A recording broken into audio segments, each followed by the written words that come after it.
শোন অ্যালেক্স, বাবা কিছু দিলে একটুও খাবি না। আমি কিন্তু চুপি চুপি শুনছি খাবারে ঘুমের ওষুধ মিশিয়ে তোরে রাস্তায় ফেলে দিয়ে আসবে। কি বলো তুমি? আমি তোমাদের ছেড়ে কোথাও যেতে চাই না। আমি কিচ্ছু খাবো না। আচ্ছা হ্যাঁ, যাই দিক না কেন খাবি না। প্রয়োজন হলে আমি খাবো, তাও তুই খাবি না। যা হওয়ার আমার হবে। আরে বাবা, এটা কি দিলা? পাওপাওয়ের চিকেন পাউচ। কিন্তু এটা তো আমার জন্য না। এটা কি চিটিং হয়ে গেল না? এটা তো অ্যালেক্সের মতো কিটেনদের জন্য। ভালোই ভালোই, নতুন ছেলে পেয়ে মেয়েকে ভুলেই গিয়েছো। মেয়ের কথা এখন আর চোখেই পড়ে না।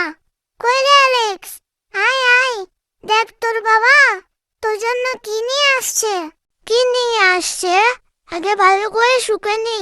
ঘুমের ওষুধ নেই তো আবার? কেমন জানি গন্ধটা তো মজাই লাগতাছে। দূর, যা থাকে থাকুক, আগে খেয়ে নি। এই এই, তুমি কেন খাইতেছো? এটা তো স্পেশালি আমার মতো কিটেনদের হেলদি গ্রোথের জন্য তৈরি করা হয়েছে।